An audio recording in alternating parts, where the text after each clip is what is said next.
All right, I thought I'd do a little tour of this not so little shop. So we moved in about 3.5 years ago, and over time filled this. This is a 30 by 30. This is a pole building actually, and it's fully insulated except up at the top, and it's got OSB walls, so it's been pretty good temperature wise. I put 100 amps out here, a true 100 amps. When we moved in, this panel was here, but there was only like 10 gauge wire going to it, so it was basically 20 amps. And I've got a whole slew of breakers there. So yeah, we'll do a little tour. So you guys have seen this on YouTube and Instagram. This is my Sal X7. I make, focus there. I make fun utility knives, magnetic. This is the latest one that I'm working on. So I use that, and then this is the homemade machine. I call it the NOS VF No, and that thing was built from scratch. It's got a BT30 spindle, homemade ATC, automatic tool changer, 18 tool holder, touchscreen control, epoxy granite, filled beefy steel tubes. I learned how to weld on this one, so yeah, it's done really well, and it actually helped me afford that guy right there. So anyway, so I've got Kennedy. My dad gave me that. Over here, I've got some tool holders, random tool holders that aren't set up in the machine. Both machines are BT30. Sile's not on right now, but you got the Sile. This is a really great machine. It's done really well for me. I've got a chest over there, a bunch of tools, somewhat organized. Same with the Kennedy. It's really nice. And then I found this at, I think it was Facebook Marketplace. And this is an old Stanley Vidmar cabinet, like a Lista. And so yeah, you can see I've got all my tooling organized. Some reamers. Let's see.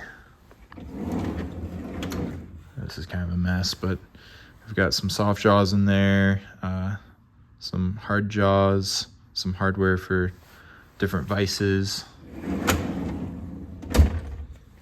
Yeah, so that's kind of the X7 station where I do all my work. I still use this guy for making various parts on the knife, like this G10 lock bar, or lock plate, I guess you could call it. And it holds great tolerance. I mean, you can see how that's basically a press fit where the aluminum meets. So anyway, and then if we pan over here, this is a 2 foot by 4 foot CNC router that I made even before the CNC mill. I've actually made a fair share of CNC machines, and one, being better than the next, just kind of building up. So this is a nice beefy aluminum extrusion crossbeam with 25 millimeter rails, 16 millimeter ball screws, clear path motors. So these are like a hybrid stepper and servo, basically a servo. They take step and direction. And I've got 2 ball screws on the y-axis, and then the x-axis, single ball screw. I made this when I was working at a water jet company, and actually it was a competition to see who could make the best 2 foot by 4 foot water jet, essentially, between the engineers. And if it met certain requirements and was able to cut a good test part, we were able to take it home with the additional like remaining amount of money that they gave us.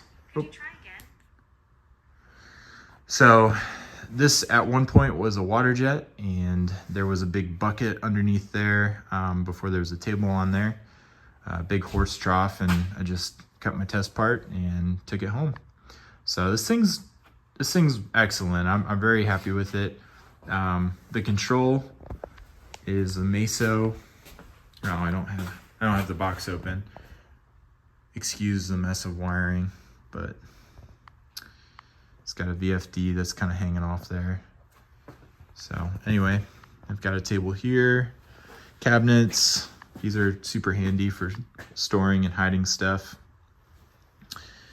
Let's see over here.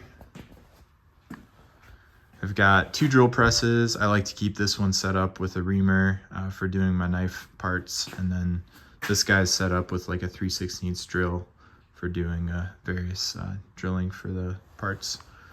I've got a crummy Harbor Freight sander, belt sander, and disc sander. Lots more cabinets. So this cabinet, that cabinet, basically all these cabinets, yeah, were either Facebook Marketplace or like an industrial surplus find. So I've got AC in the window. I'll show you. I've actually got a nice supply of aluminum scraps that I've collected over the years. So that's nice to have. And I've got this cobalt. I got various stuff in here. Tape, glue, bunch of electrical crap that I'm not sure what to do with. Let's see. This is the ATC platter that I actually made out of Corian, just because I just had it on hand. So that didn't work out super well, but over here we've got a mini, like a micro lathe, basically like a Sherline, and it's really slick. It does a great job. Oh wow, I think that's locked in place. But yeah, it does a really good job making small parts. I haven't used this much. I got this at like a auction, but it's a hand tapping machine. This is like a CNC machine that I converted to like a little laser, put an Arduino on the back to control it with a CNC shield, and it uses Gerbil. That works pretty well. I don't use it a whole lot, but it's nice to be able to laser some wood stuff. I've got some linear rail stuff. When you make a CNC mill, you just tend to accumulate a lot of random linear components. Like down here, I've got like a high wind ball screw, a couple of them. This over here was a linear stage that I made for an old CNC machine. And I've got, let's see, pneumatic fittings. This isn't really that exciting. Bearing stuff, lots of tools I don't know what to do with. These are cabinets from our old kitchen. When we did the remodel, I just pulled those out here. This sheet right here, I used to make wallets called the Atlas wallet. If you've been following me for a long time, you'll be familiar with those, but those were cut out on a water jet at the one place that I worked, and those were fun to make, but real time consuming. And I've got this lathe. This is an old Atlas, I think. Let's see. Yeah, basically like your standard Atlas lathe, I think. But it's a big boy. It's great. It's got the drive with the cross feed in both directions, so you can engage this axis and also this axis, which is pretty nice. I used to have a chuck mounted on there. This is a plate that I turned. That chuck actually is on a plate that I fit inside of the CNC mill for doing like round work and stuff like that. So I've got that. Got material rack up there, another drill press. This was a cool find on Facebook Marketplace. Nice, good size standing drill press. It's kind of like winter, springtime in Ohio, but I've got another AC system that goes out that window. This was given to me. This is a laser. It does not work, and I've not been able to play around with it and get it to work, but at one time this was a pretty cool unit, and now it just kind of sits there and collects dust. I've got a super old miter saw, and I used to cut a lot of like aluminum and stuff on that, and then I found out you can actually get an aluminum specific blade, and it's got like a negative rake on it, which is pretty cool. But then I found this guy actually at HGR, which is like an industrial surplus place. I had to put a little bit of work into it to get it to actually work, and it cuts all right. I think I paid like less than $100 for this whole saw. It's kind of trashy right now with all the stuff on it. This big pallet here is actually what the machine came on, the Sile. And then way back there, if you're familiar with building like CNC machines and kits, this was an open build Ox CNC, and that was one of maybe my first or second CNC machines. So it kind of sits back there. I need to figure out something to do with that. I've made several guitar bodies. Those are ones that didn't make the cut. Here's the back of the Sile and the back of my homemade machine. Yeah, it's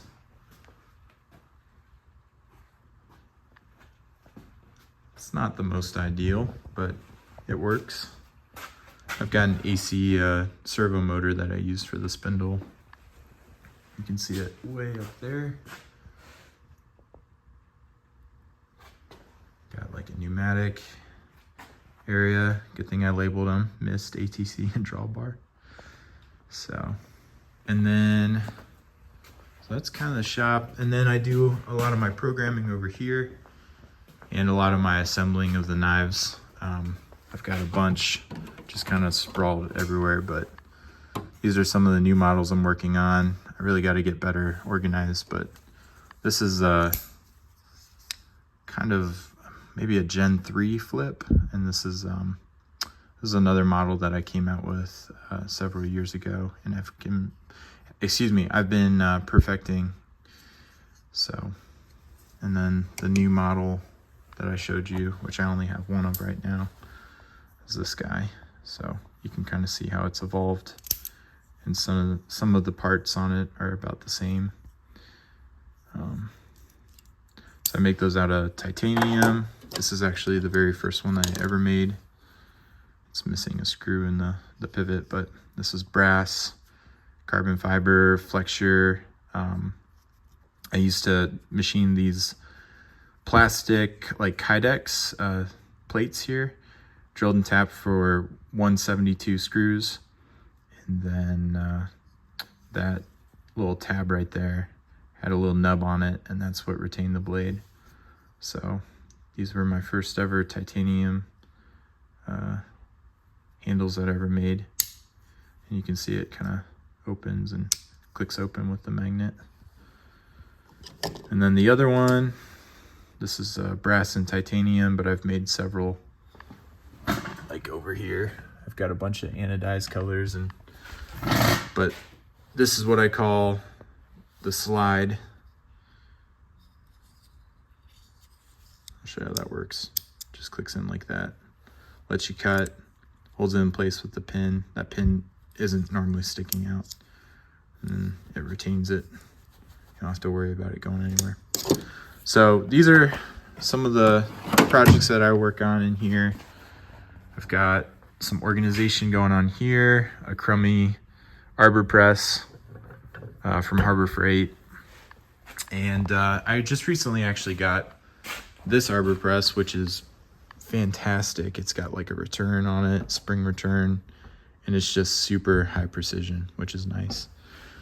I used to work at woodpeckers. I actually started taking some of these down from the wall, so I'll have to show that some other time, but these are some of the ones that are either in the scrap, or I used to be a design engineer for woodpeckers tools, and so I've got a bunch of tools that I've designed that used to hang up there.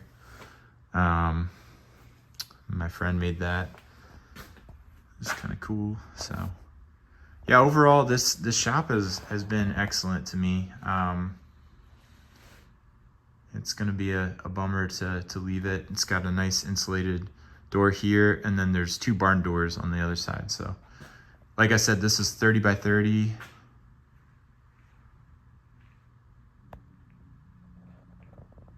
And there you go. There's the shop tour. If you guys have any more questions, let me know. Hopefully you got something from this. Over here, I didn't talk about this. This is a mess right now, but my buddy is actually building a CNC machine for the past couple of years. I've been helping him build it and kind of assisting. And he brought it over from his shop to my shop and said, hey, I'm gonna pay you, just get this thing working. So we've got like closed loop steppers on it. It's kind of funny, like all of this was made from industrial scrap that he got at like HGR, which is an industrial surplus place here in Ohio.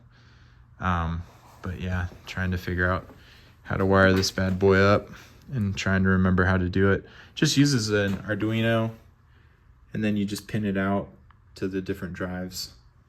Got a power supply in there. It's pretty simple.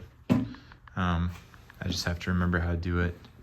So we're getting that worked on. But yeah, so this is the shop, and in a couple of months, I guess we'll see the new shop. My wife and I just bought, or we're in the process right now of buying a new home, and the shop is 60 foot by 40 foot with like 2 14-foot tall bay doors, which is just awesome for getting like big machinery inside. This is just kind of a standard, I think, 7-foot garage door, and the Silex 7 could just barely fit in there. So really excited about it, but it's also going to be a bummer to leave this, and it's going to be a lot of work to move all this out of here, but well, that's how it goes. So if you like this video and you want to see more, like and subscribe. I'm also Black Fox Machining on Instagram.